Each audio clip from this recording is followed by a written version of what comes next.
sleep. I could sleep. I You never have had a sleeping problem. Sleep apnea? No, I didn't have sleep apnea. Because that's the thing, another thing. When I walked in the program, weird. half the people was on sleep apnea machine. Yeah. I wasn't. CPAPs. And they was on CPAP, they was breathing hard.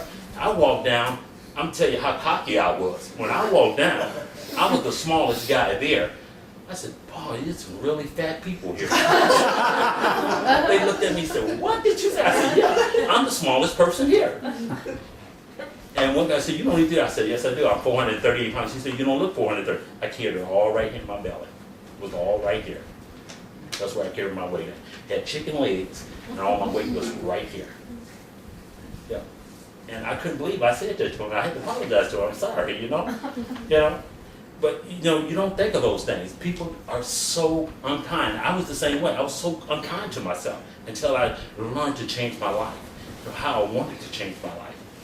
And as God gave me that opportunity, as I was trying out for The Biggest Loser, they take me after the show, I get so far in the process, do the background check, I do everything, go to the interviews and stuff, and they wouldn't take me to set.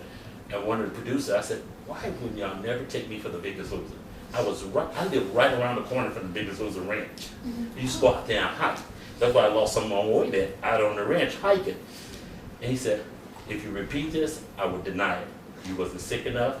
Every time you saw in your videos, you was acting, you were climbing rocks, you were riding bikes, and you didn't show the difficulty of your weight.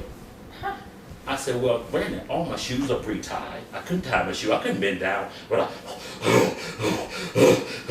I could touch my toes. I couldn't do that. You know, I'm doing stuff that I didn't think I would do at 52 years old. And when I started the process, I was 49. I'm 52. And I'm still doing the things that I love to do. I love to ride my bike.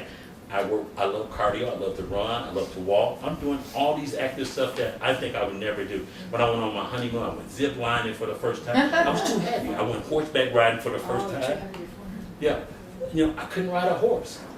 To get on a horse for the first time was awesome, was amazing. What such power that you had. You had this animal carrying you. And it was just, I was just blown away, It was. When I got married, I walked in the tux place for the first time. I didn't have to look at a big man tux. I got a regular size tux. I went from a size 60 to a size 36. A size 24 neck to a 16 in my neck. Wow. Just blew me away. A size regular jacket. My jacket used to be 66. I went to a 40 regular in my jacket. Wow.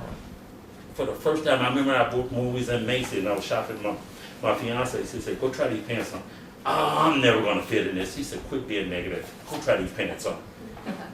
Put them pants on. I came out there screaming and people looked at me and said, what is wrong with this guy? I said, babe, look. I'm in a 44. I couldn't believe it. She said, okay. Since you're in a 44, let's try these 42. I said, oh, they're definitely not going to fit. I was scared and the sweat started rolling down. So I went in that dressing room, put them 42s on. Oh, did that feel good? Oh my goodness. I came out of there screaming and hollering and jumping and joy. She said, let me videotape this. This is a victory. Because any victory that you had, they want you to send it in to them. So we always carried my camera with me. Because if we didn't have a camera crew with us, we had a video cam that we had to send in all our victory. Then we had the morph cam that we had to stand in front every morning in your underwear. So every morning you had to strip down. You had to stand there for 10 seconds like this, 10 seconds like this. Every morning just showing the shape of you. And you see the different sizes as you fall down. You know, there was so much power in doing that. And I remember when I first got my first workout and I got on that treadmill, I fell off that treadmill 6 times. 6 times. 438 pounds, I ran on that treadmill for 1 minute. I could not believe I did that. That blew my mind. And then Chris just showed me that you can do this if you want to do it. You have to dig inside of you. You have to find the fight in you. Like he said, I can't sprinkle magic dust that make you lose weight. You have to find the passion and change your lifestyle. Only you can change your lifestyle. You can't change it for your sons, you can't change it for your wife, you can't change it for your girlfriend. You have to want to change it for yourself. And you have to trust God to do this. In everything you do, you must trust God. And that's what I tell people. You have to trust in God and believe in God that you can do this. Because you have to dig inside of yourself and see what you can do and push yourself. Because believe me, it was days that I didn't want to work out. I wanted to, I was tired. I was working out 4 to 6 hours a day. I had a trainer for the first 2 hours. After that, you was doing the rest on your own. You had that bike that you're afraid, you had the treadmill, you had your weights, you had everything. But I found a passion that I love. I love CrossFit. CrossFit was it for me. CrossFit. Oh man, what a workout. 20-minute workout. I was done. I was completely done. But I would not give up. I would, get up in the morning. I still do my walks, do my runs, and run up and down them stairs like I did. Because when I didn't want to go in the gym. I went to them stairs every morning and walk up and down them stairs because I couldn't run. I used to run. Then my trainer taught me to skip the stairs because they set you up. Chris set you up with a trainer that he feels is comfortable for you and it's a person that's going to help you succeed. Because he can't be there 24 hours. For the first 3 months, he lived with you. After that, you with this other trainer that he set up, and they report and they follow his diet, his plan, and everything. And I'm telling you, drinking water,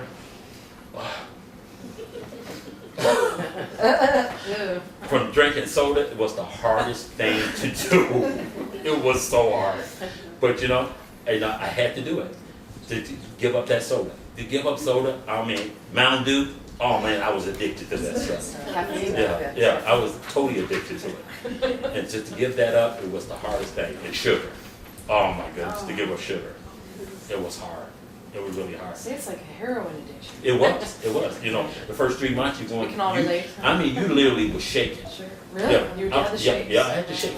I had the shakes. I would sweat at night. And I didn't understand that. I was just sweating all the toxins out of my body because I was just putting all that junk in my body for the first time. I would, eat half a gallon of ice cream, 2 double stuffed rolls of Oreo. That's stuff I used to love. I just love food. And we all do. We crave salt and sweet. Salt and sweet. That's what our body wants. But you have to train your body and do everything in moderation. I do everything in moderation. Everything. If I go to a restaurant, it's nothing I can't find at a restaurant. People say, why you work at Chick-fil-A? I say, you can't run from temptation. It's on every corner. If you look at every corner, it's a fast food joint on every corner. And what you want to do, go through that drive-thru. Till this day, I would not go to a drive-thru. To stay away from the temptation? Yeah, stay away from temptation. I don't go to a drive-thru. If I'm going to go order something, I'm going to get out of my car and walk in and order. Oh. But I'm going to find something healthy because I can find. I never leave home without being prepared. I always have my backpack with me. I got an apple, I got pears. When I travel, I take sweet potatoes. I'm probably the longest one. When you go to TSA, you don't want to be behind me. You don't want to be behind me. I'm sorry. I take my food everywhere I go. I take my nuts, I take my apples, I take my bananas, I take my yogurt. I take everything with me. When I travel, I'm prepared. I never leave home without my backpack because I never want to be caught that it's something that I can't have or I picked the wrong thing. Do I go to fast food restaurants? Yes, I do. I go to Chipotle. I find stuff at Chipotle. I get a burrito bowl. I don't get the burrito. I get the bowl. I get the lettuce. I leave the cheese off. It's things you can find. You got to find an alternative that which you can find comfortable for your body. And you can find these things out here. And I tell people, they say, you eat those things? I say, yeah. So what do you do for a treat day? Treat day, I have my ice cream. I love chocolate ice cream. I have ice cream. So when I have ice cream, my wife is home because she's a traveling nurse. She come home on the weekend. She fly out on a Monday. She fly out on a Friday. I know when she come home, Sunday is treat day. We go and have ice cream. We split. That's how I do it. If I want a piece of cake, I know on Sunday when she come home, I do good during all the week. I'm going to have that piece of chocolate cake. You have to learn to treat yourself, but everything in moderation. Everything in moderation. Everything. You don't eat. When people see you order stuff, they watch what you do because they know you've been on the show. They know your story. You've got people looking at you when you. I know who you are. Thank you. I appreciate that. I get that a lot. I really do because my story stand out because when I lost my son, people said that's really stand out to me. Marcus was my motivating factor, but you have to find what push you, what drive you, and put an accountability person in your life. Somebody to bring you up, to support you, to know your struggles, to be honest with you, not to lie to you. You don't need anybody to lie to you. You need somebody who's gonna be honest with you. I thought you wanted to eat that today. My wife is the same way. When I weigh myself once a month. She's not home. I have to videotape her. I just can't tell her my weight. I had to videotape it and send it to her. I said, wow, technology. I said, I can't tell you what I weigh. She said, no, if I'm not home and I don't see it, I want to see it. Because I got to keep you accountable, because people always ask me how you doing, where you at. And it is. And I always get asked that, how you doing, you look good. I appreciate that, because it's a work in progress every day. It's a struggle. Weight is a struggle every day. And we all have it. I don't care if it's 5 pounds, 10 pounds, 3 pounds, whatever it is for your body you need to lose, you need to feel comfortable in your body. I feel the most comfortable I ever felt in my life. You know, I love people get to know who I am, what I'm about, my name. I'm not called big guy, hey, fat guy. I've been called everything in the book. Kids were scared of me because I was so big. You know, but everybody, when I do bodyguard, oh man, you're a great bodyguard because you can cover us. Because these movie stars, that's what they scared. They're scared their fans are going to crush them. They want you to they want the biggest bodyguard they can find. So that's what they look for. Couldn't find work until I started losing weight. Yep, could not find one bodyguard job. I did American Idol. I did from P. Diddy to I did P. Diddy. I did Jennifer Lopez. I did all the great movie stars. I lived right there in Hollywood in Woodland Hills. I did all the movie sets. I had all the work because I carried a gun too. That's another thing they look for.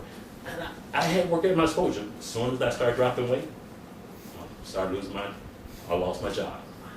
I couldn't get no work. No agency would hire me.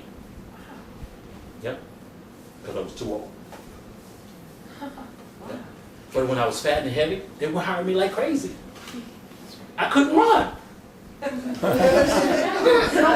I can run, I can stay with them, they wouldn't hire me. It's crazy. It's crazy what this society is to us when we're heavy, and the way we look at each other, the way we taunt each other, and the way we do each other. And that's how it was. Until this show came into my life, until I wanted to change my life. Because a lot of times Chris said, no, the show didn't do it, you did it. I didn't do anything. I didn't lose the weight, I didn't lose no tears, I didn't lose no sweat. You did everything. I just gave you the tools and showed you how to do this. Yeah. And he's right. He did. And like I tell people, when I talk to clients, when I talk to overeaters, because I do Overeater Anonymous, I talk to them, I said, you don't want to have to change your life. No one else can do it for you. No one. You have to want to change that. You have to find the passion and drive. My focus was my son. I had one girl from third season. She said, I was out there with my 7-year-old, 9-year-olds, and was videotaping. I went back in and I saw nothing but my big butt. She said, I never want to see that again. I said,